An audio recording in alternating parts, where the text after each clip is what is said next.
খেলা যারা দেখাবে তাদের মুখের কথা, বাঁশির আওয়াজ, হাতের ইঙ্গিত মাছে বোঝে। মাছটার বুকটা সাদা, একদম সাদা, আর পেছনের দিকটা কালো। যখন উঁচু হয় তখন মনে হয় কোনো সৌদি প্রিন্স হবে, কালো কাপড় গায়ে দেয় সাদা জামার উপরে, ঠিক ওরকম মনে হয়। তো যারা খেলা দেখাবে তারা এভাবে হাতে তালি দিল, মাছেও তার দুটি পাখা নিয়ে হাতে তালি দিল, ওয়েলকাম করলো দর্শকদেরকে। অনেকগুলি খেলা দেখালো এই মাছ। এক একটা খেলা দেখাইয়া যখন স্টেজের সামনে গিয়া মাছ হা করে, তখন বড় বড় বালতির ভিতরে ছোট ছোট মাছ আছে, এই মাছগুলি 2-3 বালতি তার মুখের মধ্যে ঢুকায় দেয়। আমার কাছে মনে হলো ওর গ্রাসটা এত বড় যে আমার মতো 12-14 জন বা 15-20 জন যদি ঢুকায় তাহলে মাছে মনে করবে যে কোনো সেলাপুটি ঢুকছে, এর থেকে বেশি কিছু মনে করবে না। এত বড় মাছ, শ্যামু ফিশ বলা হয় ওটাকে। এরপরে দেখলাম তিমি মাছ, নীল জাতীয় তিমি, যে তিমিগুলি খুব কম পাওয়া যায় মহাসমুদ্রে, এগুলি থাকে। এক একটা নীল তিমির ওজন 5000 টন পর্যন্ত হতে পারে। এর যে বাচ্চা হয় সে বাচ্চায় দুধ খায়। তিমি হচ্ছে স্তন্যপায়ী প্রাণী। যে বাচ্চা হইল যেদিন হয় সেদিন থেকেই বাচ্চার 50 থেকে 60 মণ দুধ লাগে। কে খাওয়ায়? সুবহানাল্লাহ। দুনিয়ার কোনো গভর্নমেন্ট খাওয়ায় না। দুনিয়ায় স্থলভাগে পিঁপড়া থেকে শুরু করে হাতি পর্যন্ত, ছোট্ট চেলা পোকা থেকে শুরু করে সাপ, বড় বড় পাইথন পর্যন্ত, টোনাটুনি পাখি থেকে শুরু করে ঈগল পর্যন্ত, নদীর ভিতরে চেলাপুটি থেকে শুরু করে তিমি মাছ পর্যন্ত অসংখ্য প্রাণী সকাল বেলায় খালি পেটে জঙ্গল থেকে, গর্তের মধ্য থেকে, বাসা থেকে, পানির মধ্য থেকে যার যার আস্তানা ছেড়ে আহারের অনুসন্ধানে শত সহস্র কোটি প্রাণী সব যার যার ক্ষুধার পেট নিয়ে বেরিয়ে যায়।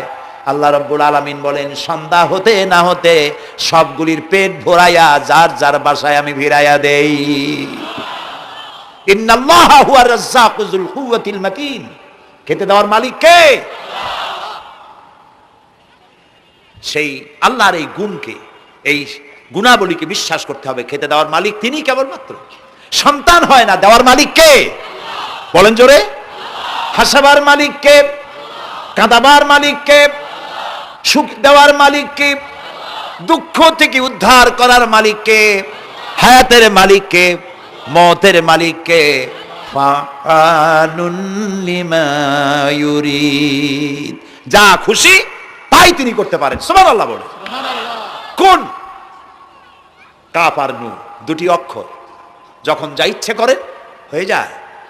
আল্লাহর এই গুণকে বিশ্বাস করলে মানুষ শিরক থেকে বাঁচতে পারবে। মাজার মুখী হবে না মুসলমান, মসজিদ মুখী হবে তখন। আজ আমার মুসলমান একদিকে নামাজও পড়ে আর একদিকে মাজারের কাছে গিয়ে দুর্বল হয়ে যায়। আছে না? আছে কি না? মাজারগুলির কাছে গিয়ে সাহায্য কামনা করে। আমার নিজের চোখে দেখেছি মাজারে গিয়ে কিভাবে সেজদা দেয় কবরকে। বলেন নাউযুবিল্লাহ। আল্লাহ ছাড়া কাউকে রুকু সেজদা করা যায় না। যা চাবার আল্লাহর কাছে চাইতে হবে।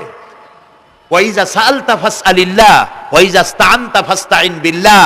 যা কিছু চাওয়ার আল্লাহর কাছে চাও, যা কিছু বলার আল্লাহকে বলো। সব কিছু করার মালিক তিনি। সুবহানাল্লাহ বলেন। এই জন্য মাজারের সাথে মুসলমানদের সম্পর্ক হবে না, মুসলমানদের সম্পর্ক হবে মসজিদের সাথে। কিসের সাথে? বলেন জোরে। আপনি কোন অসুবিধায় পড়েছেন, মাজলুম হয়েছেন, অত্যাচারিত হয়েছেন, চাকরির সমস্যা হয়েছে, ঘরে খাবার নাই, অসুখ বিসুখ হয়েছে,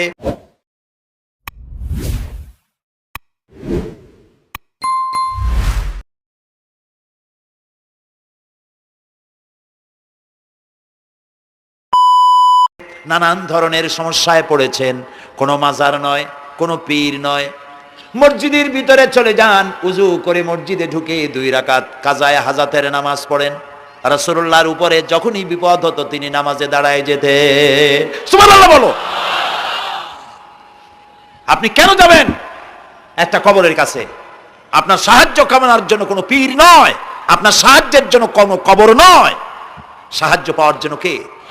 আল্লাহ চান আপনার ইমানটা খালেস হোক। আল্লাহ তাআলা এটা বরদাস্ত করতে পারেন না যে মানুষ কারো কাছে গিয়া আরেকজনের কাছে গিয়ে নথি স্বীকার করুক। আল্লাহ সহ্য করেন না। ইন্না শিরকা লাযুলমুন আযীম। শিরক হচ্ছে মস্ত বড় জুলম, অত্যাচার। আল্লাহ সব থেকে অপছন্দ করেন কোন গুনাহ বলেন? শিরক। আল্লাহ সহ্যই করেন না। কেন করেন না? একটা যুক্তিতে আসে। যারা বিবাহ করেছেন তাদের স্ত্রী যদি স্বামীর সাথে যে ধরনের হাসি খুশি প্রেমের আদান প্রদান করে, স্বামী ছাড়া যদি আরেকজন পুরুষের সাথে এরকমের ভাব বিনিময় করে, ফোনে কথা বলে, প্রেম করে, খুব সুন্দর করে ভালোবাসা দিয়ে যদি চিঠি লেখে অন্য পুরুষের কাছে, অথবা প্রেম নিবেদন করে, তাহলে স্বামীদের অবস্থা কেমন হবে বলেন? এইটার জবাব দিতে যদি দেরি হয় তো খুবই কুলক্ষণ। হ্যাঁ, ভয়ানক হবে, ভয়ানক হয়ে যাবে। নিজের চরিত্র যতই যা হোক, বউর চরিত্র ভালো চাই। আচ্ছা বলেন তো, স্ত্রী আপনার সঙ্গে যেভাবে প্রেমের হাসি হাসে, প্রেম নিবেদন করে, ওই রকম আরেকটা পুরুষের কাছে সাথে করলে আপনার সহ্য হয় না কেন? আপনি স্ত্রীর উপরে আপনার অধিকারটা কতখানি, কি জন্যে? আপনার স্ত্রীর যে হাসি, যে মিষ্টি হাসি, যা আপনার প্রাণ কেড়ে নেয়, ওই হাসিতে আপনার কোনো অবদান আছে বলেন? তার যে টানা টানা চোখ, সুন্দর ভ্রু, মাথায় অনেক লম্বা চুল, শরীরটা সুন্দর, যৌবন, রূপ, এর ভেতরে আপনার কোনো অবদান আছে? হ্যাঁ আছে, একটু তো আছেই। আপনি যে মুখ দিয়ে বউটা হাসে, সেই ঠোঁটে একটু লিপস্টিক লাগাইছেন। যে চোখের জন্য আপনি পাগল, সেই চোখে একটু কাজল লাগাইছেন। শরীরটাকে পেঁচাবার জন্য সুন্দর একটা শাড়ি কিনে দিছেন। একটা শাড়ি দিয়ে, একটু লিপস্টিক কিনে দিয়ে, চুলের একটা ক্লিপ কিনে দিয়ে, একটা ভালো শাড়ি কিনে দিয়া স্ত্রীর উপরে যদি এত অধিকার আছে যে কোনদিন মৃত্যু পর্যন্ত কোন প্রেমের হাসি, ভালোবাসার আদান প্রদান আপনি ছাড়া আর কারোর সাথে করতে পারবে না, এইটা যদি আপনার অধিকার এভাবে প্রতিষ্ঠিত হয়, তাহলে এই হাসি যিনি দিলেন, এই দাঁত, এই সুন্দর চোখ, এই রূপ, এই যৌবন যে আল্লাহ তাআলা দিলেন, তার সামনে কোনো পীর অথবা কবরের সামনে যদি হাত পাতে আল্লাহ বরদাস্ত করেন না। কথা কি বুঝে আসছে? কথা বুঝে আসছে? আলহামদুলিল্লাহ বলেন। আলহামদুলিল্লাহ। বুঝলেই আমাদের কষ্ট সার্থক। আলহামদুলিল্লাহ বলি। আমরা যেন আল্লাহরে চিনতে পারি, বুঝতে পারি। আমার বিশ্বাস করুন, কোরআন আমার সামনে, আল্লাহর কসম, কোন জীবিত পীর, কোন মৃত্যু পীর আমার ভাগ্যের ভালো বা মন্দ করার কোন অধিকার রাখে না, রাখে না, রাখে না। কোন পীর ফু দিয়ে আমার ভাগ্যকে ভালো বানাই দিতে পারবে না, পারবে না। এবং আমার একটা চুলও বাঁকাও করতে পারবে না। খাইরিহি ওয়া শাররিহি মিনাল্লাহি তাআলা। আমার ভালো, আমার মন্দ করার একমাত্র মালিককে। এক আঙ্গুল আকাশের দিকে উঁচু করে চিৎকার দিয়ে বলুন, কে? আবার বলেন, আবার বলেন, আবারও বলুন। হাত নামান। আল্লাহ কবুল করুন, বলেন আমিন। আমার এই বক্তব্য দিয়ে আমি কোনো পীরকে অমর্যাদা করছি না। পীর সাহেবদের কাছে পীর কোনো শরীয়তের শব্দ নয়। কোরআন এবং হাদিসে কোথাও পীর বলে কোনো শব্দ নাই। এটি ফার্সি শব্দ। এই শব্দের অর্থ হলো বৃদ্ধ। তো পীর যদি বৃদ্ধ হয় ভালো কথা, তিনি যদি আলেম হন আরো ভালো কথা।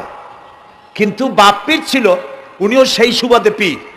ইলেম নাই, তোনার নিজের কাছেই তো টর্চ নাই। আপনাকে অন্ধকারে উনিও ম্যানহোলের মধ্যে পড়বে, আপনারে নিয়ে পড়বে। আলেম হইতে হবে। পীর যদি হয় আলেম হইতে হবে, এক নম্বর কথা।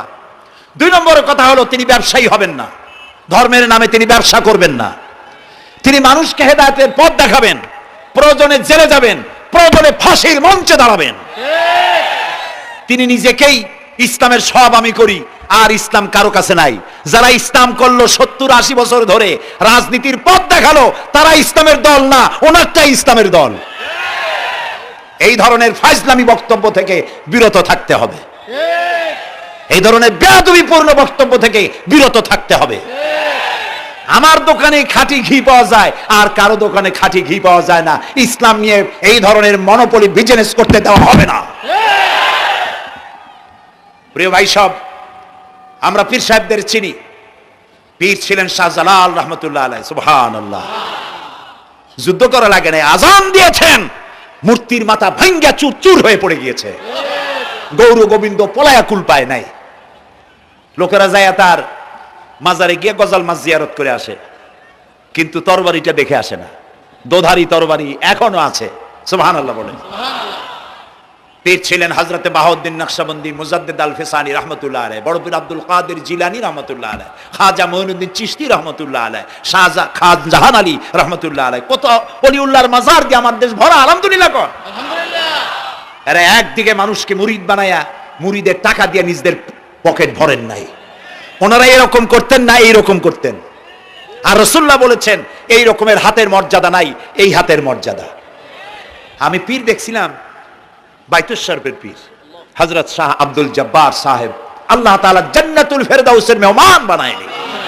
এই বাংলাদেশে শত শত মসজিদ মাদ্রাসার এতিমখানা তৈরি করে গেছেন, সুবহানাল্লাহ। বৃষ্টির মৌসুমে চট্টগ্রামের বাড়ি তার, 14 বছর মাদ্রাসায় ওয়াজিদিয়া চট্টগ্রামে 14 বছর বুখারী শরীফ পড়িয়েছেন। কি মানের আলেম, খালি পীর না।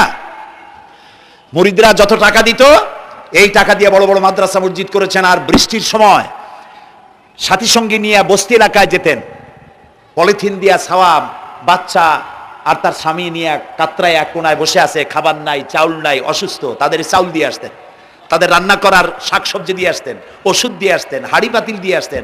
বন্যা হলে, তুফান হলে টাকা উজাড় করে যা মুরিদরা দিত সবগুলি উজাড় করে মানুষের খেদমত করতেন, সুবহানাল্লাহ। কাজী যারা জামায় অনেকগুলো পকেট সমানে নিতে থাকে আর ভরতে থাকে এইভাবে করে, এই ব্যবসায়ীদেরকে পরিত্যাগ করতে হবে। পীর হচ্ছে ওই সমস্ত লোক যারা নাকি ধর্মের নামে ব্যবসা করে না, বরং আল্লাহর দ্বীনকে প্রতিষ্ঠা করার জন্য কথা বলে। প্রিয় ভাই সব, আমাদের জেহেন সাফ করতে হবে, পরিষ্কার করে বুঝতে হবে আমার ভালো আমার মন্দ কে করতে পারেন? আল্লাহ। সম্রাট শাহজাহান নাম শুনেছেন? কোথার বাদশা বলেন? দিল্লির সম্রাট। সম্রাট শাহজাহান, পৃথিবী জোড়া নাম তার। কবি বলছেন, শাহনে জাহাं को जिन्हें फख्र से देते थे बाज, वाज कब्र में है सूरह अलहम्दु की मोहताज। যে শাহজাহানকে কর দিয়া ট্যাক্স দিতে পারলে জনগণ নিজেদেরকে গৌরবান্বিত বলে মনে করত, সেই শাহজাহান কবরে শুয়ে আছে, সূরা ফাতিহার মুহতাজ হয়ে আছে, সুবহানাল্লাহ। যদি কেউ আমার কবরের কাছ থেকে হেঁটে যাইতো আর একটু সূরা ইখলাস পড়ে সবরে সানি করতো, আমি কিছু পাইতাম। আহারে, এই এতিম ফকির হয়ে শুয়ে আছে। এক ফকির দিল্লি ঘুরতেছে, একজন বলছে, ভাই তোমারে তো খয়রাত করে দেখতেছি আমি সেই ছোটবেলা থেকে, খালি তুমি খয়রাত করো। একটা জিনিস আপনারা মনে রাখবেন, গরিব, আজকে যারা গরিব পরিশ্রমের মধ্য দিয়ে কালকে তারা ধনী হতে পারে, কিন্তু যারা ভিক্ষুক, যারা ভিক্ষা করে, জিন্দেগিতে কোনোদিন তারা বড় হতে পারবে না। ভিক্ষা করা যাদের অভ্যাস, জীবনেও বাড়ি করতে পারবে না, জীবনেও ধনী হইতে পারবে না, কিন্তু গরিব ধনী হইতে পারবে। কারণ হলো আল্লাহর কাছে দুইটা বৈধ জিনিস অত্যন্ত ঘৃণিত। কয়টা? একটা হলো তালাক, আর একটা হলো ভিক্ষাবৃত্তি, মানুষের কাছে চাওয়া। আল্লাহ পছন্দ করেন না। তো ভিক্ষুক ঘুরতেছে, একটা লোক বলল, মিয়া তোমার তো সারা জীবনই খরচ করতে দেখি। খরচ করবো না, করবো কি? যার কাছে যাই সে দেয় 4 আনা 2 আনা 1 টাকা, এর বেশি তো দেয় না, তো আমি কেমনে বড় লোক হবো? কয় যে তুমি বাদশারের চোখে দেখো না, বাদশারের চোখে দেখো না। কয় বাদশার কাছে কি আমার মতো লোক যাইতে পারে নাকি? কল না, যাইতে হবে, যাও। বাদশা একবার যাবা, এমন দেওয়া দেবে জীবনে আর তোমার খরচ করা লাগবে না। পাতি শিয়ালের পিছনে ঘুরে তো লাভ নাই, পাতি শিয়ালে খায় মুরগি, তোমার একটা ঠ্যাং দেবে, দাঁতের খেলালের কাজ হবে না। বাঘের পিছনে ঘোরো, বাঘে খায় গরু আর হরিণ, একটা রান দিলে তুমি 1 সপ্তাহ খাইতে পারবে। কাজে ঘুরতে গিয়েও বোঝা উচিত কার সাথে ঘুরি। তো বলছে বাদশার কাছে যাও, তো বাদশারে পাবো কই? কই তো দেখলাম কেবল মসজিদে ঢুকলো। তারপরে ফকির গিয়ে দাঁড়ায় আছে বারান্দায়, দেখে যে উনি বাদশা ভেতরে বসে হাত তুলে আছে ভাবে, আর চোখ দিয়ে পানি পড়ে দাড়ি ভিজে ভিজে পড়তেছে। নামাজ শেষ করে, মোনাজাত শেষ করে বাদশা বেরিয়েছেন। কোন বাদশা? শাহজাহান। বাইরে আসার পর ফকির বলল, আসসালামু আলাইকুম, বলে ফকির রওনা করছে। বাদশা বলে, দাঁড়াও, তুমি যে রওনা করলা, তোমার তো ভিক্ষুক মনে হয়, আর লোকেরা যারা ভিক্ষুক না তারাও তো আমার কাছে চায়, আর তুমি তো ভিক্ষুক, চাইলে না কেন কিছু? ভিক্ষুক বলে, জাহাপানা, আমি কিছু চাইতে এসেছিলাম আপনার কাছে, কিন্তু আপনার করুণ অবস্থা দেখে আমার জ্ঞানের চোখ খুলে গিয়েছে। আমি দেখতে পেলাম আমি যার কাছে চাইতে এসেছি, আমি তো কান্দি না, হাতও পাতি নাই। যার কাছে চাইতে আসলাম দিল্লির সম্রাট, আবার কোন সম্রাটের কাছে হাত পেতে ভিক্ষুকের মতো কি জানি চায়, আর চোখ দিয়া পানি পড়ে দাড়ি ভিজে ভিজে পড়ছে। আমার জ্ঞানের চোখ খুলে গেছে, দুনিয়ার বাদশার কাছে আর চাইবো না, বাদশা কান্দে যে বাদশার কাছে তার কাছেই চাইবো। প্রিয় ভাই সব, এই জন্যে জিহ্ন সাফ করে ফেলুন। দুনিয়ার কোনো মানুষের জন্য, মানুষের কাছে নয়, কোনো কবরে নয়, কোনো কারো কাছে নয়, আল্লাহ তাআলার কাছেই আমরা নামাজের মধ্যে ঘোষণা করেছি, ইয়াকা না'বুদু ওয়া ইয়াকা নাস্তাঈন। আল্লাহ তাআলা, তোমার একমাত্র ইবাদত করি, তোমার কাছেই সাহায্য চাই। কাজেই সাহায্য আল্লাহর কাছে। কার কাছে চাইবো বলে? আল্লাহ আমাদের ঈমান পোক্ত করে দিন। আমরা বলি আমিন, আমরা বলি আমিন। অসুখ বিসুখ হইলে পরে ধৈর্য ধরবেন। অনেক মানুষ আছে জ্বর হইলে কয় যে এত নামাজ পড়ি খালি জ্বর আমারই হয়, এত রোজা রাখি, ভালো ভালো কাম করি, আমার ছেলের অসুখ মোটে সারি না। এই জাতীয় কথা বলবেন না। মুমিনের পায়ে যদি কাঁটাও ফোটে সওয়াব থেকে খালি নাই। ধৈর্য ধরতে হবে। কাঁটা ফুটছে, বলেন ইন্না লিল্লাহ। আজাবান লিল মুমিন, মুমিনের জন্য বড়ই আশ্চর্য ব্যাপার, বিপদ হইলেও শুকর আদায় করে আর সুখে থাকলেও শুকর আদায় করে। সুবহানাল্লাহ বিহামদি। বিপদ আসলে সে বলে ইন্না লিল্লাহি, বলেন ইন্না লিল্লাহি ওয়া ইন্না ইলাইহি রাজিউন। আর যখন শান্তি আসে বলে আলহামদুলিল্লাহ। দুই অবস্থায় তার জন্য নিয়ামত আল্লাহর তরফ থেকে সে পায়, আলহামদুলিল্লাহ। প্রিয় ভাই সব, তো আল্লাহর উপর ঈমান আনার জন্য কয়টা শর্ত বলছিলাম?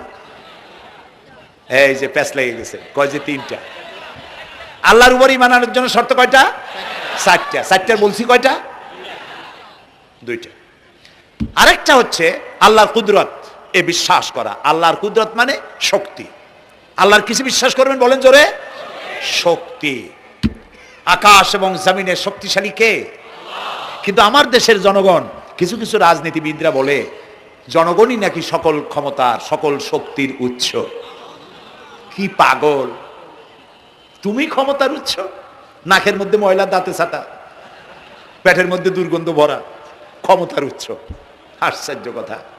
এই যে ক্ষমতার উৎস, হাজার হাজার লোক এখানে বসা, দুইটা ভাউয়া ব্যাংক যদি দুই কোণা দিয়ে ঢোকে, ভাউয়া ব্যাংক চেনেন? বিগ সাইজের ব্যাংক, দুইটা যদি দুই দিক দিয়ে ঢোকে লাফাইতে লাফাইতে, সামনে যারা আছে এমনি লাফাবে।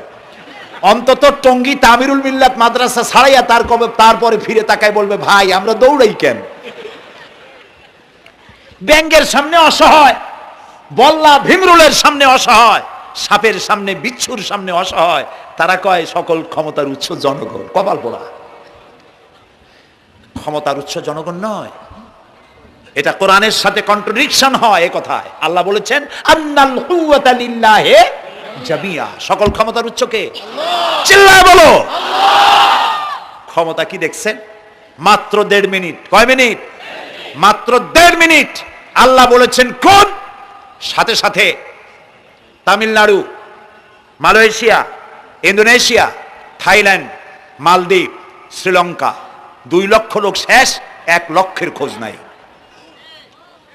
সমুদ্রের পানি 33 ফিট উঁচু হয়ে এসছে। সুবহানাল্লাহ কইতে ইচ্ছে করে না? বিজ্ঞানীরা বলেছেন ভারত মহাসাগরের তলদেশে ফাটল ধরেছে, ওর কয়েক কিলোমিটার নিচে ভূমিকম্পের উৎপত্তি হয়েছে। ভারত মহাসাগরের পানি 3 হাত না 4 হাত, কত কিলোমিটার আল্লাহই জানে। এই কয়েক কিলোমিটার নিচে যে মাটি, সেই মাটিরও কয়েক কিলোমিটার নিচে ভূমিকম্পের উৎপত্তি। এখান থেকে ভূমির কম্পন হয়েছে, সেই ভূমিকম্পে সমস্ত মহাসাগরের মধ্যে, ভারত মহাসাগরের মধ্যে জলকম্পন শুরু হয়েছে। পানির কম্পন, মাটির কম্পন একসাথে। 33 ফিট উঁচা, মানে 4 তলা বিল্ডিং এর মতো উঁচু হয়ে আসছে পানি। 4 তলা পরিমাণ উঁচু হয়ে পানি চলে আসছে। বাড়ি গাড়ি সব কিছু খড় কুটার ন্যায় সব উড়িয়ে দিয়েছে। এগুলোরে কপাল পোড়া নাস্তিক যেগুলি, তারা বলে প্রাকৃতিক দুর্যোগ। ওর বাপের মাথা। আচ্ছা, প্রাকৃতিক দুর্যোগ, প্রকৃতি কি? কোন জন্তুর নাম? প্রকৃতি কোন জন্তু, জানোয়ারের নাম? প্রকৃতি নিজে চলে না কেউ তাকে চালায়? কে চালায়? কপাল পোড়ারা তা বোঝে না। বিশ্ববিদ্যালয়ের শিক্ষক হয়েছে তো, আল্লাহ দিয়ে আসি কোথায়? তবে সব খারাপ না, ভালো আছে আলহামদুলিল্লাহ। কিছু আছে কপাল পোড়া। বিশেষ করে শান্তিনিকেতনে যারা পড়াশোনা করে আসে, সাহিত্য চর্চা করে। এই সাহিত্য চর্চা করতে করতে এক পর্যায়ে কপাল পুড়ে যায়, আল্লাহরে চিনতে পারে না। সব চেনে, আল্লাহরে চেনে না। আল্লাহ এখন চিনাইতেছে ভালো করে। প্রিয় ভাই, সব কওমে আদ, কওমে সামুদ, এগুলিকে আল্লাহ তারা ধ্বংস করেছেন। কিয়ামতের আগে এই যে 7টা আকাশ, এই আকাশ সম্পর্কে অবিশ্বাসীরা তারা বলেছে আকাশ বলতে কিছুই নাই, এটা নাকি অনেক দূরে, তাই নীলা নীলে দেখা যায়। কি কপাল পোড়া, চিন্তা করেন, নীলা নীলা দেখা যায়। এই আকাশ মহাশূন্য। এই আকাশগুলি, আকাশ কয়টা স্তর? 7টা। এগুলি কাতাইয়ে সিজিল্লিল কুতুব। কোরআনে কারিমে আল্লাহ তাআলা বলেছেন কিতাবের পৃষ্ঠার মতো কিয়ামতের আগে একটার পর একটা ঠাস ঠাস করে পড়বে, ভেঙে চুরে চুরমার হয়ে যাবে। ওয়াইদাল বিহারু ফুজ্জিরাত, আল্লাহ তাআলা বলছেন ইদাস সামাউ ফাতারাত ওয়াইদাল কাওয়াকিবু ইনতাসারাত ওয়াইদাল বিহারু ফুজ্জিরাত। আকাশের তারকাসমূহ বিক্ষিপ্ত হয়ে পড়বে। অসংখ্য তারকারাজি, বিশাল বিশাল তারকা বিক্ষিপ্ত হয়ে পড়বে। চন্দ্র সূর্য একটার সাথে আরেকটা ধাক্কা লেগে চাঁদ আর সূর্য আলো হারিয়ে ফেলবে, একাকার হয়ে যাবে। পাহাড়গুলো উঁচু করে আল্লাহ তাআলা জমিনের উপরে আছাড় মারবেন, কাল ইহনিল মানফুস, তুলার মতো উড়ে চলে যাবে। সুবহানাল্লাহ বলবা না? কত বড় শক্তি আল্লাহ পাকের। ওয়াইদাল বিহারু ফুজ্জিরাত, সমুদ্র সমূহ বিদীর্ণ হয়ে যাবে। সমুদ্রে যত পানি আছে সমস্ত পানিগুলি নিঃশোষিত হয়ে যাবে মাটির তলায়, এবং সেখানে অগ্নুৎপত্তি হবে। কোরআনে কারিমে আল্লাহ বলে দিয়েছেন গোটা সমুদ্রগুলিতে আগুন জ্বলতে থাকবে। এগুলি কিয়ামতের আলামত। আল্লাহ পাকের অফুরন্ত মেহেরবানি। এই যে কানের কাছ দিয়া গুলিটা চলে গেছে, কানে লাগে নাই। বাড়ির কাছ থেকে কিয়ামত হয়ে গেল, বাংলাদেশে আল্লাহ বাঁচাই দিলেন। সুবহানাল্লাহ বলো, আলহামদুলিল্লাহ বলেন।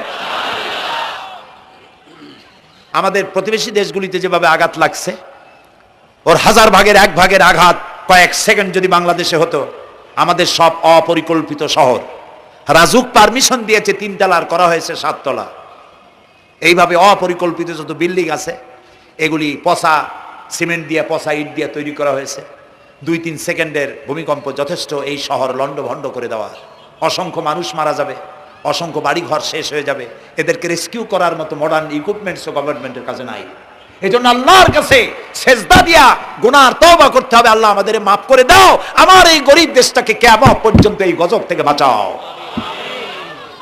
প্রিয় ভাই সব, আল্লাহ তাআলার ক্ষমতার ওয়াজ আমি আজ করতে পারবো না, অনেক লম্বা হয়ে যাবে। কারণ আমাকে 3টা পুঁজির কথা তো কমসে কম বলতেই হবে, অল্প করে হলেও।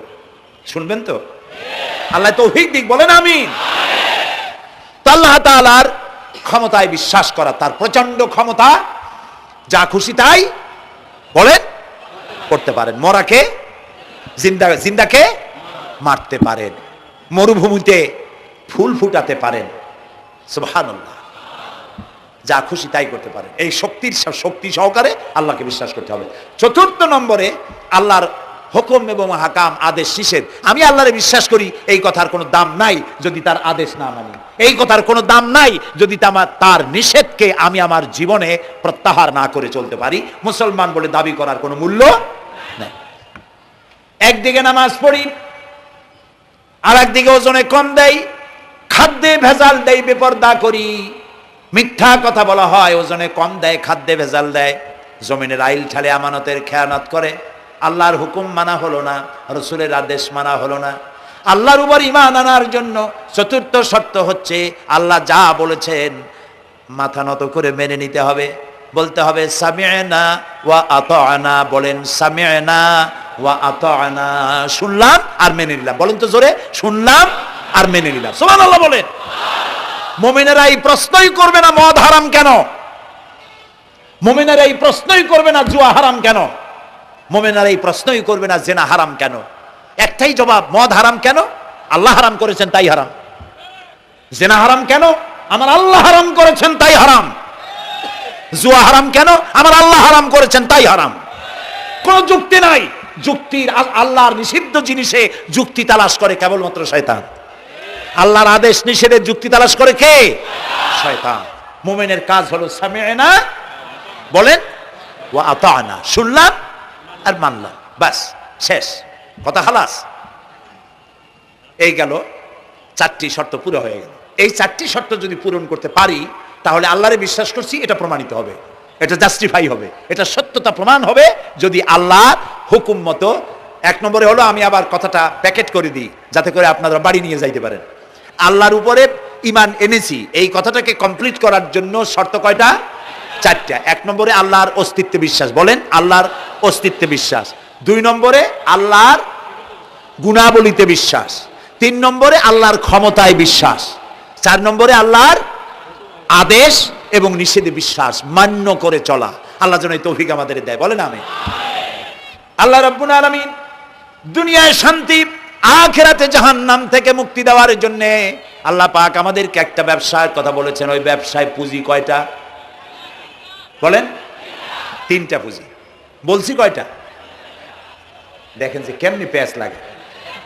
বলছি মাত্র একটা, সে একটা ডাল বাইর করছি চারটা। এবার আসেন মূল পয়েন্টে। এবার দ্বিতীয় পয়েন্ট, রসুলের প্রতি ঈমান। আমরা তো রসুলের প্রতি ঈমান আনছি কিনা বলেন? রসুলের প্রতি ঈমান এনেছি। আমাদের এই ঈমান যথেষ্ট নয়, কারণ আমাদের ঈমান হলো রবিউল আউয়াল মাসে ঈমান তাজা হয়, ঠিক না? ঠিক না?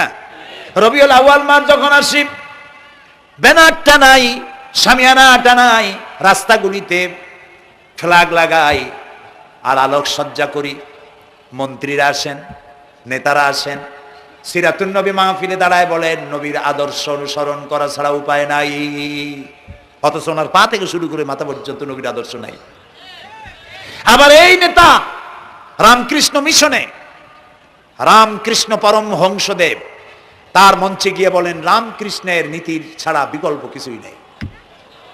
আবার গৌতম বুদ্ধের জন্মবার্ষিকী উদযাপনের জন্য সেখানে গিয়ে বলেন গৌতম বুদ্ধের অহিংস নীতি অনুসরণ করা ছাড়া জাতির যোগীনাথ হওয়ার আর কোনো পথ নাই। যেখানে যায় সেই জায়গার গুলি ধরে। রবিউল আউয়াল মাস আসতে পারে, আলোকসজ্জা করে ইয়া নবী সালামু আলাইকা, ইয়া রাসূল সালামু আলাইকা। এরপরে গরম গরম জিলাপি রাসূলুল্লাহকে বুঝায় দেওয়া হলো, হে রাসূল আপনি তাকিয়ে দেখেন কত মহব্বত আপনারে করি। আপনার মহব্বতের জন্য আমাদের শহরের কোনো মিষ্টির দোকানে আর মিষ্টি নাই, সব আমরা খাইয়া শেষ করছি। এই হলো মহব্বত। এই মহব্বতে এই ঈমানে কাজ হবে না। এই ঈমানে বলেন কাজ হবে না। কোন ঈমানে কাজ হবে? রাসূলের প্রতি ঈমানের অর্থ কি? এর অর্থ হচ্ছে নবী করিম সাল্লাল্লাহু আলাইহি ওয়াসাল্লাম আমাদের রাসূল, আমাদের নেতা। আমাদের রাসূল আমাদের নেতা, আমরা তার উম্মত, তার অনুসারী। অনুসারীর কাজ কি? নেতার পূর্ণাঙ্গ অনুসরণ করণ। রাসূলুল্লাহর আনুগত্য করতে হবে, এটা কে বলেছেন? আল্লাহ রাব্বুল আলামিন সূরা আলে ইমরানের মধ্যে বলেছেন কুল ইন কুনতুম তুহিব্বুনাল্লাহা ফাত্তাবিউনি ইউহিব্বুকুমুল্লাহ ওয়া ইয়াগফির লাকুম যুনুবাকুম আল্লাহু গফুরুর রহিম। হে নবী আপনি বলুন, তোমরা যদি আল্লাহকে ভালোবাসো তাহলে তোমার কাজ হচ্ছে, তোমরা যদি আল্লাহকে ভালোবাসো তাহলে তোমরা আমার আনুগত্য করো, আমার অনুসরণ করো। কার? রাসূলের। বলেন কার? রাসূলের অনুসরণ যদি তোমরা করো, খেয়াল করে শুনতেছেন তো? আল্লাহ তাআলা বলছেন নবী আপনি বলেন তোমরা যদি আল্লাহকে ভালোবাসো, তোমাদের এই দাবি যদি সত্য হয় তাহলে আমার অনুসরণ করো, আমার আনুগত্য করো। আমার অনুসরণ, আমার আনুগত্য করলে পরে তোমাদেরকে আল্লাহ রাব্বুল আলামিন ভালোবাসবেন এবং তোমাদের তামাম জিন্দেগির সমস্ত গুনাহ খাতা আল্লাহ তাআলা মাফ করে দিবে। আমরা কি গুনাহ মাফ করাইতে চাই? বলেন চাই? আসুন রাসূলের আনুগত্য করুন। রাসূলের আনুগত্য কিরকম? রাসূল যেভাবে মোস কাটছে আমরা সেইভাবে মোস কাটবো। তিনি দাড়ি যেভাবে রাখছেন আমরা সেইভাবে রাখবো। তিনি চুল কাটছেন যেভাবে সেইভাবে করব। তিনি পায়ের নখ, হাতের নখ যেভাবে কাটছেন সেইভাবে করব। তিনি যেভাবে বিবাহ করেছেন সেই সুন্নত অনুযায়ী বিবাহ, তিনি যেভাবে দেশ চালাইছেন সেইভাবে দেশ চালাবো। রাসূলের অনুসরণের অর্থ শুধু এই নয় যে তিনি যেভাবে সুরমা লাগাইছেন আমি ওইরকম সুরমা দেব, তিনি যেভাবে কদু খাইছে আমিও কদু খাবো, এটা নয়। এটা নয়, শুধু রাসূলের আনুগত্য হবে মুরগির ফার্ম থেকে শুরু করে জাতিসংঘ পর্যন্ত, জীবনের সব ক্ষেত্রে আর বিশ্বাস করতে হবে তিনি শেষ নবী, তারপরে আর কোন নবী আসবে না। আল্লাহ রাব্বুল আলামিন সূরা আহজাবের মধ্যে বলেছেন, মা কানা মুহাম্মাদুন আবা আহাদিম মির রিজালিকুম ওয়ালাকির রাসূলুল্লাহি ওয়া খাতামান নাবিয়্যিন। মুহাম্মদ সাল্লাল্লাহু আলাইহি ওয়াসাল্লাম তোমাদের কোন পুরুষদের পিতা নন, তিনি আল্লাহর রাসূল এবং তাকে দিয়ে নবুয়তের মিশনকে খতম করে দেওয়া, কমপ্লিট করে দেওয়া হয়েছে। আর কোন নবী, রাসূলুল্লাহ বলেছেন লা নাবিয়্যা বাদি ওয়ালা রাসূল, আমার পরে আর কোন নবী আসবে না, রাসূল আসবে না। কথা বুঝে আসছে? আল্লাহর নবীর পরে আর কোন নবী হবে না। আল্লাহর নবী বলেছেন, একটি ইমারত তৈরি করে তার ভিতরে একটা ইট যদি খালি থাকে, একটি ইটের জায়গা যদি শূন্য থাকে, তাহলে সকলের চোখে ধরা পড়বে। ওই ইটখানা দিলে পরে বিল্ডিংটা কমপ্লিট হয়ে যায়। নবুয়তির যে ইমারত আল্লাহ তৈরি করেছিলেন, ওর ভিতরে একটা ইটের অভাব ছিল। আল্লাহ পাক আমাকে দিয়ে সেই শূন্য জায়গা পূরণ করে দিয়ে নবুয়তের মিশনকে কমপ্লিট করে দিয়েছেন। রাসূলুল্লাহ বলেছেন আমার পরে আর কেউ নবী হবে না। পৃথিবীর সব মুসলমানদের আকীদা, মুহাম্মদ সাল্লাল্লাহু আলাইহি ওয়াসাল্লামের পরে যদি কেউ নবুয়তের দাবি করে সে কাফির, হাজার বার কাফির। তারা যারা তাকে যারা নবী মানবে তারাও। রাসূলুল্লাহ বলেছেন আমার পরে 30 জন মিথ্যেবাদী নবুয়তের দাবি করবে। তার মধ্যে একজন তো দাবি করছে রাসূলের জীবদ্দশায়, একটা ছিল মেয়ে লোক আর একটা ছিল পুরুষ। পুরুষটার নাম ছিল মুসাইলামা কাযযাব, নামই ছিল কাযযাব। কাযযাব মানে মিথ্যাবাদী। দেখছেন অবস্থা, নামই মিথ্যাবাদী।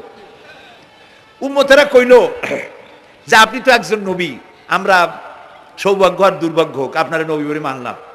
মুহাম্মদ সাল্লাল্লাহু আলাইহি ওয়াসাল্লামের কাছে প্রায় জিবরাইল আসে আর ওহী আনে, আর আপনি আমাদের কোনো ওহী দিতে পারলেন না পর্যন্ত। কয় যে কেবল না নবী হইলাম, অপেক্ষা করো, ওহী আসবে না। বেশ কিছুদিন যাওয়ার পর খুব চিন্তা ভাবনা করে কয় যে ওহী একটা আসছে। উম্মতেরা সব দৌড়ে আসছে, কি ওহী? কয় যে এইমাত্র শেষ রাত্রে জিবরাইল আসছিল, আইসে আমারে কয়ে গেল একটা সূরা নাজিল করলো। সূরাটা কি? ইন্না আতাইনাকাল আকাক ফাসাল্লি লিরাব্বিকা ওয়াজআক ইন্না শানিয়াকা হুয়াল আবলাক। উম্মতেরা কয় সর্বনাশ, এই সূরা পড়তে গেলে তো আমরা কাইসা মরে যাব। এর অর্থ তো খুব বিকায়দা। কি কি সূরা নাজিল হইল আপনার উপরে? ইন্না আতাইনাকাল আকাক মানে আমি তোমাকে হুতুম পেশা দান করেছি, সুতরাং তুমি তোমার প্রভুর উদ্দেশ্যে নামাজ পড়ো আর চিৎকার মারো, কারণ তোমার শত্রুরা সাদা এবং কালো বর্ণের। আমরা তো আগামাথা কিছু বুঝলাম না, কি ওই? আচ্ছা ঠিক আছে, পয়গম্বর মুহাম্মদ সাল্লাল্লাহু আলাইহি ওয়াসাল্লামকে তার উম্মতেরা নিয়ে যায় তাদের বাগানে, মাঝে মধ্যে নিয়ে যায়। নিলে পরে যে কুয়ায় পানি থাকে না, শূন্য কুয়া পানিতে ভরে যায়। যে গাছতলা দিয়ে তিনি হেঁটে যান, যে খেজুর গাছে খেজুর নাই সেই গাছতলা দিয়ে রাসূল হেঁটে গেলেন, গাছে ফল ধরে যায়। আপনি তো এরকম কিছু দেখাইতে পারেন না। কয় তোমরা তো আমার নেও না, চলো না যাই। নিয়ে গেছে, যাইয়া দেখে যে কুয়ার পাড় দিয়ে যায়, যে কুয়ায় পানি থাকে তা থাকে না, শুকায় যায়। যে গাছ তলায় দিয়ে যায় ওই গাছে খোরমা থাকলে সাথে সাথে খরগুটুকু ঝরে যায়। উম্মতের কয় কি একটা কপাল পড়া নবী পাইলাম ভাগে। আল্লাহ তারে শেষ করছে দুনিয়া থেকে, জাহান্নামে চলে গেছে। সেই মহিলাটাও গেছে, সেও গেছে। রাসূলুল্লাহ বলেছেন এইরকম 30 জন মিথ্যাবাদী নবুয়তের দাবি করবে কিয়ামতের আগ পর্যন্ত। গোলাম আহমদ কাদিয়ানী, এ হলো ইতিহাসে আমরা যদ্দ পাই তার পর্যন্ত 28 জন হয়েছে। মুহাম্মদ সাল্লাল্লাহু আলাইহি ওয়াসাল্লামের ইন্তেকালের পর ওকে নিয়ে হয়েছে 28 জন। কয়জন হইল? বাকি আছে কয়জন? তাই বলে কিয়ামত যে এই 2 জন হইলি আগামী বছর বা 5-6 বছরের মধ্যে কিয়ামত হবে ওইটা চিন্তা করেন না। এই পৃথিবীতে একটা লোক আল্লাহ শব্দ উচ্চারণ করার যদি থাকে কিয়ামত সে পর্যন্ত হবে না। সুবহানাল্লাহ। সুতরাং বহুত দেরি আছে কিয়ামতের। তবে ওর মতো আরো শয়তান 2 জন আসবে। গোলাম আহমদ কাদিয়ানী বলল আমি পয়গম্বর, আমি নবী, আমার উপরে ওহী আসে। তো তার সঙ্গে ওই যুগের বড় আলেম মাওলানা আতাউল্লাহ শাহ বুখারী রহমতুল্লাহ আলাইহি তিনি বললেন, আচ্ছা তুমি যে নবুয়তের দাবি করো এই শক্তি তুমি পাও কই? কয় যে আমার শক্তি তো কোরআন, কোরআনের মধ্যেই আছে আমার কথা। কোথায়? কয় সূরা সফের মধ্যে আছে, ইয়াতি মিন বাদি ইসমুহু আহমদ। ঈসা আলাইহিস সালাম আমার ব্যাপারে ফোরকাস্ট করেছেন, ভবিষ্যৎবাণী দিয়েছেন যে আমার পরে একজন আসবে তার নাম হবে আহমদ, আমি তো সেই আহমদ। মাওলানা বুখারী বলছেন বেকুব, ঈসা আলাইহিস সালাম যার কথা বলেছেন তার নাম, ঈসা আলাইহিস সালাম যার কথা বলেছেন তার নাম হলো ফকাত আহমদ, আর তোমার নাম হলো গোলাম আহমদ। তাহলে এতে করে বোঝা যায় ঈসা আলাইহিস সালাম যার কথা বলেছেন তুমি সেই আহমদের গোলাম, তো তুমি নবুয়তের দাবি করো কেন? গোলাম আহমদ কয় যে হুজুর আমার নামের আগে গোলাম বৈশা একটু সমস্যা হয়েছে, ঠিক, তো গোলামটারে যদি বাদ দেই তাহলে তার আপনি আপত্তি করতে পারেন না আমি আহমদ থাকি আর আপনি আমার উম্মত হয়ে যান। আমি আমার কথা ঈসা আলাইহিস সালাম বলেছেন। মাওলানা বুখারী বলছেন দেখো তোমার ফতোয়া অনুযায়ী তুমি বলছো নামের প্রথম অংশ বাদ দিয়া শেষের অংশ নিয়ে তোমার উপর ঈমান আনতে, তাহলে আমি আমার নাম আতা আল্লাহ, তোমার ফতোয়া অনুযায়ী আমার নামের প্রথম অংশ বাদ দিলাম, আতা গেছে, থাকছে আল্লাহ, আর আল্লাহ হয়ে বলছি তোর মতো গাধারে আমি নবুয়ত দেই নেই। এরপর এই শয়তানের মৌত হলো কোথায় বলেন, কোথায়? পায়খানার ভিতরে। এই কাদিয়ানীরা, গোলাম আহমদ কাদিয়ানী কাফের, ওরে যারা নবী বলে মানে তারাও কাফের। প্রিয় ভাই সব, পৃথিবীর 48টি মুসলিম দেশ কাদিয়ানীদেরকে নন মুসলিম মাইনরিটি হিসেবে ঘোষণা দিয়েছে রাষ্ট্রীয়ভাবে। সৌদি গভর্নমেন্ট আইন পাশ করেছে কিয়ামত পর্যন্ত কাদিয়ানীরা মক্কা মদিনায় প্রবেশ করতে পারবে না। বিগত 100 বছরের ভিতরে কোনো কাদিয়ানী মক্কা মদিনায় ঢুকতে পারে নাই। আজকে বাংলাদেশে খতমে নবুয়তের আন্দোলন নতুন কিছু নয়, দীর্ঘদিন থেকে এই উপমহাদেশে খতমে নবুয়তের আন্দোলন চলছে, এই আন্দোলন চলবে যতদিন পর্যন্ত সরকারের পক্ষ থেকে তাদেরকে নন মুসলিম মাইনরিটি ঘোষণা না করা হচ্ছে, আন্দোলন চলবেই। এদের লাশ রাস্তায় ফেলাই দিবা আর 14 কোটি মুসলমান তাকিয়ে তাকিয়ে দেখবে, তা বিশ্বাস করো না। খতমে নবুয়তের আন্দোলন যারা করেন এই জাতির 14 কোটি মুসলমানের সমর্থন তাদের পেছনে রয়েছে। কাজী তাদের ব্যাপারে উচ্চবাচ্য কথা বলতে গিয়ে ব্যারিস্টার হন, আইনজীবী হন, যেই হন, খতমে নবুয়তের আন্দোলন যারা করে তাদের ব্যাপারে কথা বলতে গিয়ে মুখ সামনে কথা বলবেন। এদেশের মানুষ শহীদ হয়ে যাবে, কাদিয়ানীদেরকে বরদাস্ত করবে না। আমাদের দেশে হিন্দু, থামুন, আমাদের দেশে হিন্দু, খ্রিস্টান, বৌদ্ধ আমাদের দেশে নাগরিক অধিকার ভোগ করে না? আমাদের সমান নাগরিক অধিকার তারা ভোগ করে। কাদিয়ানীরাও হিন্দু খ্রিস্টানদের মতো নন মুসলিম মাইনরিটি হিসেবে এদেশে বসবাস করে, নাগরিক সুবিধা ভোগ করবেন, কোনো অসুবিধা নাই। কিন্তু আপনি মুসলমান বলে দাবি করবেন না, শেষ নবী মানবেন না, আমরা এই ব্যাপারে কিয়ামত পর্যন্ত আপোষ করব না। কেবলমাত্র মূর্খ, দালাল, হারামখোর তারা এই কাদিয়ানীদের পক্ষ অবলম্বন করতে পারে, ইমানদারেরা পারে না।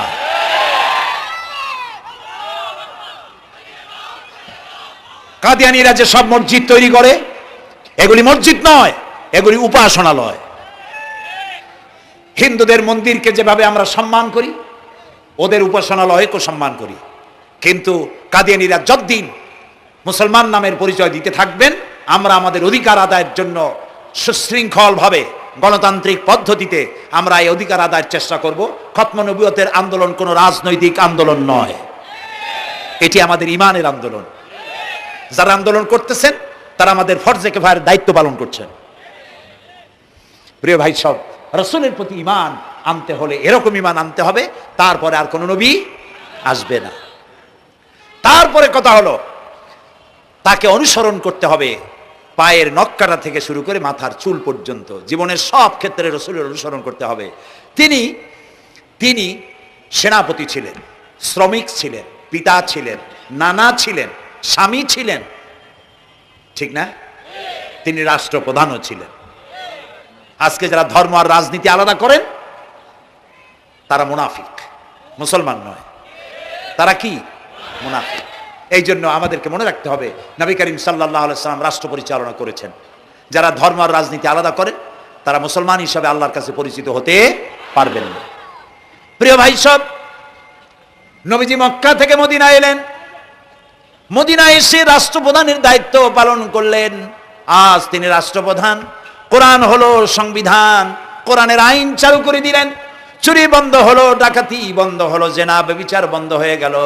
মানুষ দরজা খুলে ঘুমাবার সুযোগ পেল। সুবহানাল্লাহ, সুবহানাল্লাহ। নবী করিম সাল্লাল্লাহু আলাইহি ওয়াসাল্লাম একটি সুন্দর সুখী সমাজ পৃথিবীতে চালু করে গেলেন। আজ আমাদের ভাগ্য যদি খুলতে হয়, রাসূলের অনুসরণ করি আমাদেরকে রাষ্ট্র পরিচালনা করতে হবে। ইসলাম সন্ত্রাসকে প্রশ্রয় দেয় না, ঠিক না ভাই? আমাদেরকে যারা সন্ত্রাসী বলে, ওরাই তো সন্ত্রাসের দাদা, ওরা সন্ত্রাসের জন্মদাতা। আমাদেরকে সন্ত্রাসী বলো? আমি আমেরিকায় বক্তব্য করেছি, লন্ডনে বক্তব্য করেছি, আমি তাদেরকে বলছি তোমরা আমাদেরকে সন্ত্রাসী বলো? আমাদের দেশে যাইয়া দেখো, তোমাদের এখানে সমস্ত সুপার মার্কেটগুলি সব বন্ধ হয়ে যায় বেলা 4টায়, কোনো মার্কেট খোলা থাকে না। কেন খোলো না? তোমরা সিকিউরিটি দিতে পারবে না বলে খোলো না। চুরি হবে, ডাকাতি হবে, লুটপাট হবে, এই জন্য বিকেলই সব বন্ধ হয়ে যায়, রাতে কোনো দোকান খোলা থাকে না। তো যাও তো আমাদের দেশে, আমাদের তো সন্ত্রাসী বলো? গরিব দেশ। আমাদের দেশের বাবুরহাটে, নরসিংদীর কাছে বাবুরহাট, যেটাকে এই দেশের ম্যানচেস্টার বলা হয়, সারা রাত কোটি কোটি শত কোটি টাকার কাপড় চোপড় বেচা কিনা হয়, পুলিশের গন্ধও খুঁজে পাওয়া যায় না, সারা রাত বেচা কিনা হয়। গ্রামের বাজারগুলি যায় দেখেন আমাদের দেশে, যশোরে, খুলনায়, উত্তরবঙ্গে রাত 2টা 2:30টা পর্যন্ত বেচা কিনা হয়, ঠিক না? এই যে আমাদের দেশে আল্লাহর মেহেরবানি, এবারে যে ঈদের সময় ঈদ আর পূজা একসাথে হইল, মুসলমান মেয়েরা, হিন্দু মেয়েরা সোনা দানা গলায় পরিয়া, হাতে পরিয়া, তারপরে বাজারঘাট ঈদের কেনাকাটা, পূজার কেনাকাটা করছে, কোনো অসুবিধা হয় নাই, ঠিক না? আল্লাহর মেহেরবানি র্যাবে জি যা করার করছে। মক্কা শরীফে, মদিনা শরীফে দেখলাম লোকেরা হাত তুলে, বাংলাদেশি লোকেরা ওখানে যারা আছে, র্যাবের জন্য দোয়া করছে, আল্লাহ র্যাবের প্রতি তুমি রহমত নাজিল করো, আল্লাহ রহম করুন কোন। আমি দেশের যতটা অসুবিধা হয়েছিল তার থেকে অনেক গুণ জ্ঞান হয়ে গেছে, আলহামদুলিল্লাহ, আলহামদুলিল্লাহ। প্রিয় ভাই সব, এই যে আল্লাহ রাব্বুল আলামিন মুসলমানদেরকে পৃথিবীর মধ্যে সব থেকে বেশি শান্তি প্রিয় করেছেন, কোন আলহামদুলিল্লাহ। তোমরা আমার মক্কা যাইয়া দেখো, মক্কা মদিনায় যাইয়া দেখো, আমাদের কেউ সন্ত্রাসী? মক্কা মদিনায় লক্ষ লক্ষ মানুষ এই যে সব চলে গেছে, এখন কোথায় গেছে? সারা পৃথিবী থেকে মানুষেরা এখন ছুটছে ছুটছে, পৌঁছে গেছে, আর পথে আছে, প্লেনে আছে, নদীতে আছে, গাড়িতে আছে। সুবহানাল্লাহ, লক্ষ লক্ষ মানুষ চলে গেছে, সবার একই ড্রেস, একই গন্তব্য, একই স্লোগান, লাব্বাইক আল্লাহুম্মা লাব্বাইক। সব মানুষ চলে গেল। আমি 96-তে যখন পার্লামেন্টে আসলাম, প্রথম পার্লামেন্টে এক বক্তৃতার ভেতরে আমি বলেছিলাম যে আমাদের দেশে নেতা নেত্রীরা ওমরা করে, হজ করে। আচ্ছা, আপনারা যাইয়া দেখেন কি, করেন কি, আনেন কি? যাইয়া একটু তোয়াব করিয়া আসার সময় আতর আর পাথর, সুরমার খুরমা পকেট ভরে নিয়ে আসেন, কিন্তু চোখে দেখেন না। আল্লাহ তাআলা বলছেন, আওয়ালাম ইয়ারাউ আন্না জাআলনা হারামান আমিনান। তোমরা কি দেখতে পাও না আমার এই হারামকে আমি কিভাবে নিরাপত্তার শহর বানিয়েছি? সুবহানাল্লাহ। রাত 2:30টা 3টার সময় চাঁদের মতো সুন্দরী যুবতী মেয়ে, একাকিনী, কোনো পুরুষ সঙ্গী ছাড়া, নিজের ডেরা, নিজের তাবু ফেলে কাবা শরীফের ভিতরে এসে গেল। লক্ষ লক্ষ পুরুষের মধ্য দিয়ে আল্লাহর ঘর তওয়াফ করলো, তাহাজ্জুদের নামাজ আদায় করলো, এরপরে দোয়া দুরুদ করে কান্নাকাটি করে মেয়ে লোকটি একাকী লক্ষ লক্ষ মানুষের মধ্য দিয়ে নিজের ঘরে ফিরে গেল। কোন পুরুষের একবার তার চেহারার দিকে নজর পড়েছে তো দ্বিতীয়বার তার রূপ উপভোগ করার মতো সাহস কারো মনের মধ্যে জাগে না। হাজার বছরের ইতিহাস, মক্কা থেকে, মদিনা থেকে, আরাফাত থেকে, মুজদালিফা থেকে, মিনা থেকে একটা নারী লাঞ্ছিতা হয়েছে, ধর্ষিতা হয়েছে, অপমানিতা হয়েছে, এর ইতিহাস নয়। প্রিয় ভাই সব, প্রসঙ্গক্রমে এই টঙ্গী লক্ষ লক্ষ লোকেদের সমাবেশ হয়, আলহামদুলিল্লাহ বলে। হতেই পারে তাবলিগি জামাতের ভাইরা এখানে উপস্থিত হন, সারা দেশ থেকে, বিভিন্ন দেশ থেকেও লোকজন আসে, এক জায়গায় বসে আল্লাহ বিল্লাহ করে, মোনাজাত করে। এটা মনে আসলো তাই বলতেছি। কেউ কেউ এটাকে খুব বাড়াবাড়ি করেন। সে বাড়াবাড়িটা হলো, কেউ কেউ বলেন আরাফাতের পরেই দ্বিতীয় এই সমাবেশ। এই বেয়াদবি শব্দটাকে উচ্চারণ করবেন না আল্লাহর হস্তে। কোথায় টঙ্গী, কোথায় আরাফাত, আর কোথায় টঙ্গী? কি এর সাথে আপনি কি মিলান? আপনি বলুন, এখানে লক্ষ লক্ষ লোক হয়েছে, আমরাও দেখতে পাচ্ছি লক্ষ লক্ষ লোক হয়, কিন্তু আপনি কেন দ্বিতীয় সমাবেশ বলেন? কেন আপনি আরাফাতের ময়দানের পরে এই কথা বলেন? মহাগুনাহ, মহা বেয়াদবি। আরাফাতে যাওয়া ফরজ, টঙ্গীতে আসা নফল নয়। আপনি কিসের সাথে কি তুলনা করেন? জিন্দিগিতে এই চিন্তা করবেন না। কিছু কিছু লোক আছে গ্রামের মধ্যে, অবশ্য কোনো আলেম কোনো মুরব্বীরা এইসব কথা বলেন না, মূর্খ যারা তারা এই ধরনের কথা ছড়াইছে গ্রামে। 3 বার টঙ্গিতে আসতে পারলে 1 হজের সওয়াব হয়। বলেন নাউজুবিল্লাহ। শুধু 3 বার না, কিয়ামত পর্যন্ত লোকের এখানে আসতে থাকলে আরাফাতের ময়দানে 1 সেকেন্ডের যে সওয়াব হবে তাও হবে না। আরাফাত হচ্ছে সেই ময়দান যেখানে আদম আলাইহিস সালাম থেকে শুরু করে মুহাম্মদ রাসূলুল্লাহ সাল্লাল্লাহু আলাইহি সাল্লাম পর্যন্ত সব নবীদের চোখের পানি শুকিয়েছে। পৃথিবীর কোটি কোটি মানুষ এখানে কাঁদছে।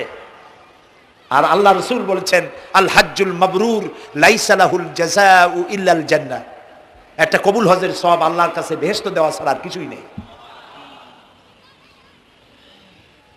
মান হাজ্জা লিল্লাহ ফালাম ইয়ারফুস ওয়ালাম ইয়াফসুক রাজা কায়াউমিন ওয়ালাদাতহু উম্মুহু, রাওয়াহুল বুখারী। বুখারী শরীফের হাদিস। রাসূলুল্লাহ বলছেন, আরাফাতের ময়দান থেকে হাজিরা যখন বেরিয়ে যায় সন্ধ্যায়, মা যেমন নিষ্পাপ সন্তান প্রসব করে, আরাফাত থেকে হাজিরা তেমন নিষ্পাপ হয়ে বেরিয়ে যায়। আল্লাহর রাস্তে আপনারা এই তুলনাটা কেউ করবেন না। বলবেন অনেক বড় সমাবেশ হয়েছে, লক্ষ লক্ষ লোক হয়েছে, বাস শেষ। এটা দ্বিতীয় সমাবেশ, আরাফাতের পরে এটা দ্বিতীয় স্থান অবলম্বন করেছে। এইসব বাজে কথা আর একদিনও বলবেন না। মহাবে আদবি যদি কেউ বলে থাকেন আস্তাগফিরুল্লাহ পড়ুন, পড়েন আস্তাগফিরুল্লাহ। আল্লাহ সবাইকে ক্ষমা করুন, বলুন আমিন। এখানে আসলে দোয়া কবুল হবেই, কোনো গ্যারান্টি নেই, কোনো গ্যারান্টি নাই। কিন্তু রাসূলুল্লাহ বলেছেন আরাফাতের ময়দানে দোয়া কবুল হয়। রাসূলুল্লাহ বলেছেন আল্লাহর ঘরের কাছে দাঁড়ায়া মুলতাজিমে দাঁড়ায়া এমন কোন দোয়া করি নাই যে আল্লাহ কবুল করেন নাই। কাজে এই সব চিন্তা করবেন না। প্রিয় ভাই, সব রসুলের প্রতি ঈমান আনতে হলে রসুলের জীবনকে জানতে হবে। রসুলের জীবন আমরা অনেকেই জানি না। বাংলা ভাষায় বহুত বইপত্র বেরিয়েছে রসুলের জীবনী সংক্রান্ত। মেহেরবানি করে কিনবেন এবং পড়বেন। রসুলের প্রতি ঈমানের অর্থ হলো রসুলুল্লাহর পা থেকে শুরু করে মাথা পর্যন্ত সবটা আমল করা এবং তাকে মোহাব্বত করা। রসুলকে কি করবো আমরা? কি মোহাম্মদ সে ওয়াফা তूने तू हम तेरे ये जहां चीज ही क्या लोह कलम तेरे। মুহাম্মদ সাল্লাল্লাহু আলাইহি ওয়াসাল্লামের সঙ্গে যদি তুমি মহব্বতের কানেকশন জুড়িয়ে দিতে পারো, তার অনুসরণ আর অনুকরণ যদি করতে পারো, আকাশ আর জমিন তো দূরের কথা, লৌহ কলম পর্যন্ত আল্লাহ তোমার জন্য করে দেবে। নবী করিম সাল্লাল্লাহু আলাইহি ওয়াসাল্লামের উপর ঈমান আনার অর্থ হলো তার অনুসরণ অনুকরণ করা। 3 নম্বরে ওয়াতুজাহিদুনা ফি সাবিলিল্লাহি বিআমওয়ালিকুম ওয়া আনফুসিকুম। আল্লাহর রাস্তায় লড়াই করো জান দিয়া আর মাল দিয়া। কি দিয়া কোন তো? জান দিয়া আর মাল দিয়ে। আমরা কিন্তু বলি হুজুর আসি আপনার সাথে, আপনার পিছনে আসি, জানটা দিয়ে দেব। এই মানুষেরা খুব চালাক। আপনি জান দিলে তো মাল থেকে যাবে। আগে দেবেন কি? মাল, পরে দেবেন জান। মাল দিতে হবে, জান দিতে হবে আল্লাহর দ্বীন প্রতিষ্ঠার জন্য। রাসূলুল্লাহ জীবন দিয়ে, সাহাবায়ে কেরাম জীবন দিয়েছেন, রাসূলুল্লাহ রক্ত দিয়েছেন, দান মোবারক শহীদ হয়েছে। আমি দেখেছি ওহদের মাঠে, আমি ওহদে যখন সফর করেছি, আল্লাহ বহুবার নিয়েছেন আলহামদুলিল্লাহ। আমাকে সেখানকার একজন আলেম মদিনার, তিনি আমাকে নিয়ে গেলেন ওহদে বেশ কয়েক বছর আগে। ওহদে গিয়ে দেখলাম, আমাকে দেখালো যে নবী করিম সাল্লাল্লাহু আলাইহি ওয়াসাল্লামের যেখানে দান শহীদ হয়ে গিয়েছিল, দাঁত মুবারক শহীদ হয়েছে, রাসূলুল্লাহ বেহুশ হয়ে পড়ে গেছিলেন। তাকে হযরতে আবু বকর, হযরত ওমর, হযরত ওসমান এই 3 জনে উঁচু করে নিরাপদ জায়গায় নেওয়ার জন্য দৌড়াচ্ছিলেন। পাহাড়ের উপরে যখন উঠতেছিলেন, ওই 3 জন রাসূলকে ঘাড়ে করে নিয়ে উঠতেছেন। পাহাড় তখন কাঁপতেছিল, পাহাড় কাঁপতেছে, এত বড় কাঁপন উঠেছে পাহাড়ের। পাহাড় সেই এলাকা থেকে কাগজ কাটলে, কেচি দিয়ে কাগজ কাটলে যেমন রেজা রেজা হয়ে যায়, আমার নিজের চোখে আমি দেখলাম। তিনি আমাকে দেখালেন এই সেই এলাকা যেখানে রাসূলকে উঠানো হয়েছিল। পাহাড় আল্লাহর ভয়তে কাঁপতেছিল তরতর করে। সেই উঁচা জায়গা, একটা বিশ্রামের মতো জায়গা পাহাড়ের মধ্যে, সেইখানে তাকে নিয়ে যখন রাসূলকে যখন শোয়ানো হচ্ছিল, পাহাড় কাঁপতেছে। নবী করিম সাল্লাল্লাহু আলাইহি ওয়াসাল্লাম তখন বলছেন, উসবুতি ইয়া জিবাল, উসবুতি ইয়া জিবাল, ইন্নাকা আলাইয়া নবিয়ান ওয়াস সিদ্দিকিন ওয়াস শাহীদাইন। হে পাহাড়, উসবুতি ইয়া জিবাল, হে পাহাড় থেমে যা, তোর উপর আল্লাহর নবী, তোর উপরে সিদ্দিক আর 2 জন শহীদ দাঁড়িয়ে আছে, থেমে যা। পাহাড় থেমে গেল। সিদ্দিক হযরত আবু বকর, 2 জন শহীদ তোর উপরে, হযরতে ওমর হযরতে উসমান রাদিয়াল্লাহু তাআলা আনহুমা কবে শহীদ হবে রাসূলুল্লাহ আজকে বলতেছেন তোর উপরে দুইজন শহীদ দাঁড়িয়ে আছে। এইভাবে কষ্ট করেছেন নবীজি, ক্ষুধায় কষ্ট করেছেন, যুদ্ধ করেছেন। তবে সেই যুদ্ধ আক্রমণাত্মক ছিল না, ডিফেন্সিভ ছিল। আক্রমণকে প্রতিহত করার জন্য তিনি লড়েছেন। প্রিয় ভাই সব, এত কষ্ট করার পর তিনি যে দিন কায়েম করে গিয়েছিলেন, আল্লাহ তাআলা বলছেন অতুজাহিদুনা ফি সাবিলিল্লাহি, আল্লাহর রাস্তায় লড়াই করো জান দিয়ে আর মাল দিয়ে আমার দ্বীনকে প্রতিষ্ঠা করার জন্য। যদি তোমরা ইসলাম বুঝে থাকো এরই মধ্যে তোমাদের জন্য কল্যাণ নিহিত রয়েছে। সুবহানাল্লাহ বলেন, এরই মধ্যে কল্যাণ। সুতরাং শুধু টুপি মাথায় দিয়ে নামাজ পড়লেই হবে না, নামাজও পড়তে হবে, আল্লাহর হুকুম হাকাম মানতে হবে, রোজাও রাখতে হবে, হজও করতে হবে, যাকাতও দিতে হবে, স্ত্রীকে পর্দায় রাখতে হবে, আমলে আখলাকে সিরাতে সুরাতে চলনে বলনে ব্যবসায় বাণিজ্যে বক্তৃতায় রাজনীতি অর্থনীতি সমাজনীতি সব জায়গায় আল্লাহ এবং রসুলের পূর্ণাঙ্গ আনুগত্য করার নামই হলো মুসলমান হয়ে যাওয়া। সুবহানাল্লাহ। এই মুসলমান হইতে পারবো আমরা? আল্লাহ যেন তৌফিক দেয়, কোন আমিন। সবাই বলেন আমিন।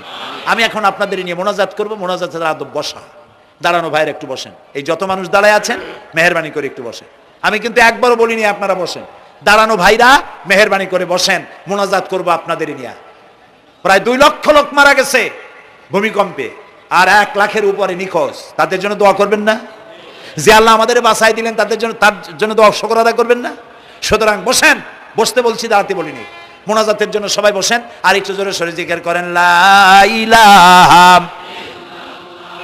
লা ইলাহা। ঘামে শেষ হয়ে গেছে।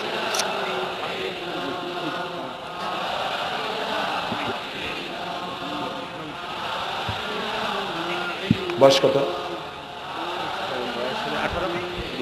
বাড়ি কোথায়?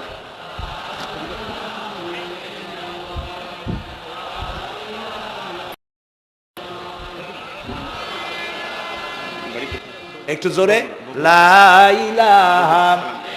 এফিডেভিট করছো? বসে বসে।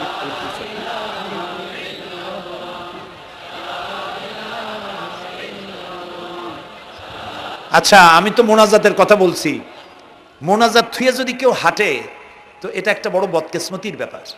এত মানুষ একসাথে আল্লাহর কাছে মোনাজাতের লোভ কিভাবে সামলান? কেমনে হাঁটেন? এক যুবক ইসলাম কবুল করার জন্য আসছে। সঙ্গীতেই থাকো।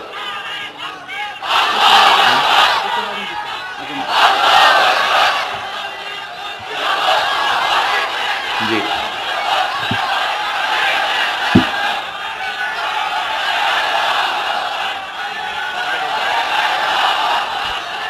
এই ছেলেটি বাড়ি হলো বগুড়ায়, থাকে উত্তরায়। এই ছেলের বাপের নাম শ্রী সুধীর চন্দ্র সরকার, আর তার নাম হলো চঞ্চল কুমার সরকার। বর্তমান নাম পছন্দ করেছে বশির উদ্দিন। বলো লা ইলাহা ইল্লাল্লাহু মুহাম্মাদুর রাসূলুল্লাহ। আল্লাহ ছাড়া কোনো ইলাহ নাই, মাবুদ নাই, উপাস্য নাই। মুহাম্মদ সাল্লাল্লাহু আলাইহি ওয়াসাল্লাম আল্লাহর প্রেরিত রাসূল। আশহাদু আন লা ইলাহা ইল্লাল্লাহু ওয়াহদাহু লা শারীকা লাহু ওয়া আশহাদু আন্না মুহাম্মাদান আবদুহু ওয়া রাসূলুহু। আমি সাক্ষ্য দিচ্ছি আল্লাহ ছাড়া কোনো ইলাহ নাই, মাবুদ নাই, উপাস্য নাই। তিনি এক, তিনি একক, তার কোনো অংশীদার নাই। আমি আরো সাক্ষ্য দিচ্ছি মুহাম্মদ সাল্লাল্লাহু আলাইহি ওয়াসাল্লাম আল্লাহর বান্দা এবং তার প্রেরিত রাসূল। বলো আসসালামু আলাইকুম। আপনারা জবাব দেন। এই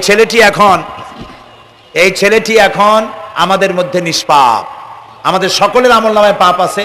রাসূলুল্লাহ বলেছেন, যখন একজন মুশরিক ইসলাম কবুল করে, কালেমা পড়ে, বিশ্বাস করে, অর্থ সহকারে উচ্চারণ করে, তার পিছনের সমস্ত গুনাহ খাতাকে আল্লাহ তাআলা মাফ করে দেন। সুতরাং আমরা তার জন্য দোয়া করি, আল্লাহ যেন তাকে খাঁটি মুসলমান বানায় দেন। আমরা সবাই বলি আমিন। বসুন। প্রিয় ভাই সব, মোনাজাতের পর এশার আজান হবে, আমরা বা জামাত এশার নামাজ পড়ে যাব ইনশাআল্লাহ। বলেন ইনশাআল্লাহ।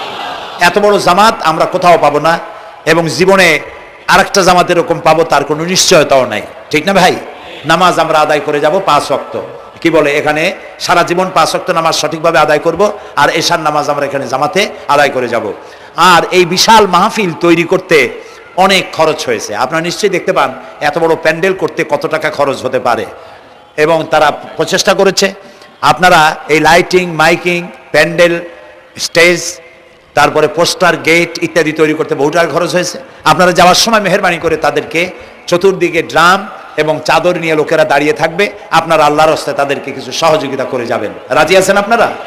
রাজি আছেন?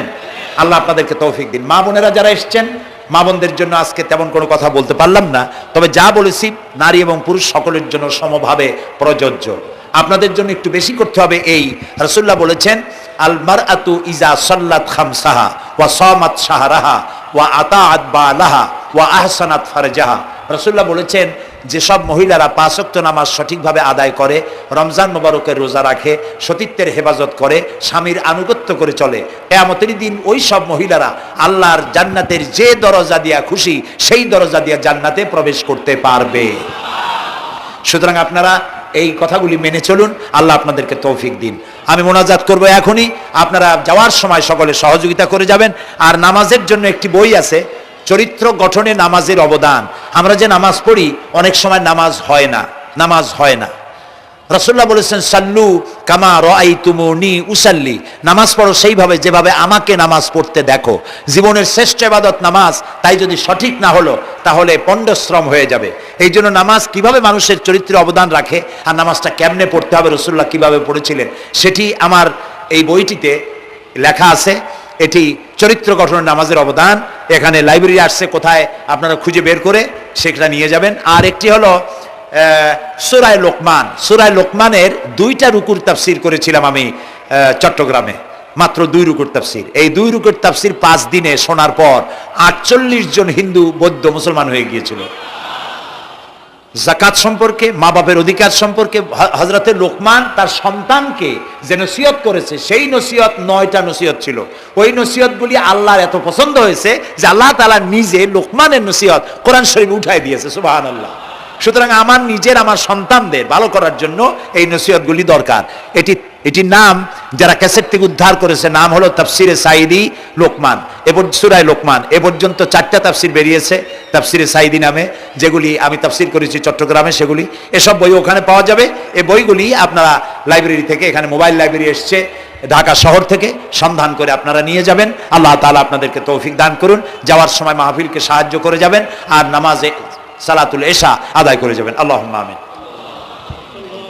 ربنا ظلمنا أنفسنا وإن لم تغفر لنا وترحمنا لنكونن من الخاسرين ربنا لا تزغ قلوبنا بعد إذ هديتنا وهب لنا من لدنك رحمة إنك أنت الوهاب। আয় আল্লাহ তাআলা, হাজার হাজার মুসলিম জনতা, পুরুষ এবং নারী, আমরা তোমার দরবারে হাত তুলেছি, গুনার বোঝা মাথায় নিয়ে হাত তুলেছি। দয়া করে আমাদের জিন্দেগীর সমস্ত গুনাহ খাতাকে আল্লাহ মাফ করে দাও। আয় আল্লাহ তাআলা, আমাদের মধ্য থেকে আমাদের মা বাপ যাদের দুনিয়া থেকে বিদায় হয়ে গেল, কবরগুলিকে জান্নাতের টুকরায় পরিণত করে দাও। রব্বির হামহুমা কামা রব্বায়ানি সগীরা। সবাই পড়েন, রব্বির হামহুমা কামা রব্বায়ানি সগীরা। আয় আল্লাহ তাআলা, তাম পৃথিবীতে আজ মুসলমানেরা বড়ই বিপদে আছে।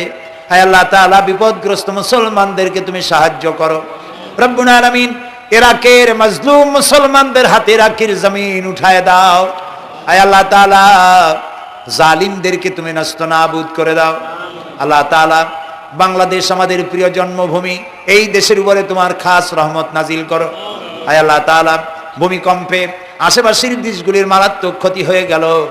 আল্লাহ তাআলা, তুমি আমাদেরকে দয়া করে বাঁচাই দিয়েছো। কিয়ামত পর্যন্ত আসমান আর জমিনের সব মুসিবত থেকে আমাদের দেশকে তুমি হেফাজত করো রব্বুল আলামিন।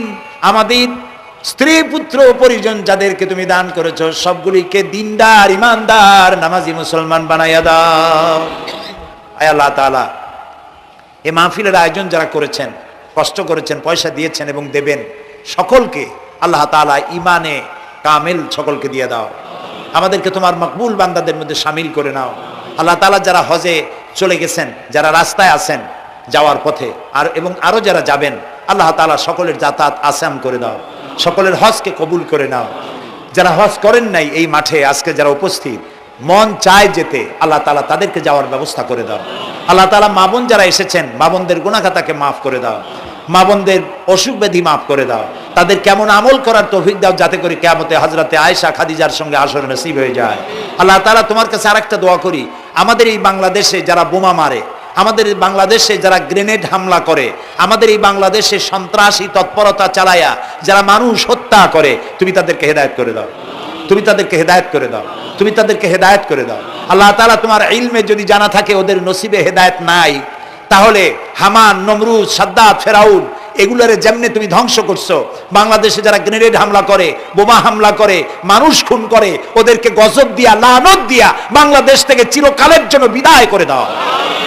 যারা বাংলাদেশে নৈরাজ্য সৃষ্টি করে, আল্লাহ তাদেরকে গজব দিয়া বিদায় করে দাও।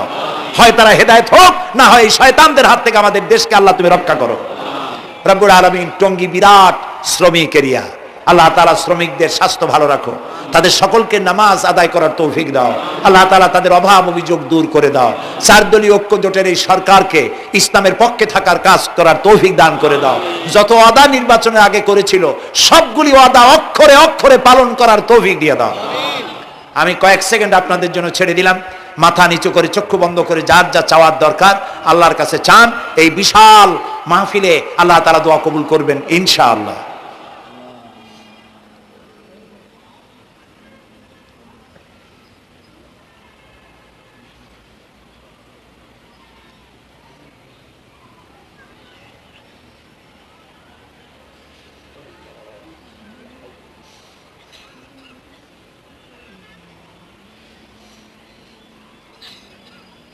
আয় আল্লাহ, তোমার আরশে আজিম থেকে তুমি দয়া করে তোমার রহমতের নজর দিয়ে টঙ্গীর এই মাঠের দিকে তাকাও। আল্লাহ তাআলা, আমরা কোনো পীর বুজুর্গ, খাজা বাবা অথবা দুনিয়ার কোনো শক্তির কাছে, রাজা বাদশার কাছে হাত তুলি নাই, বিশাল আকাশের মালিকের কাছে হাত তুলেছি, আমাদের রবের কাছে হাত তুলেছি। তুমি বলেছো দুনি আস্তাজিবু লাকুম, আমারে ডাকো আমি সাড়া দেব। আল্লাহ তাআলা, আমরা ডাকতেছি, তুমি দয়া করে সাড়া দাও। আমরা ডাকতেছি, আমাদের ডাকের সাড়া দাও মাবুদ। আমাদের যাদের রোগ ব্যাধি আছে আল্লাহ দয়া করে শেফায়ে আজেলা দাও, শেফায়ে কামেলা দাও।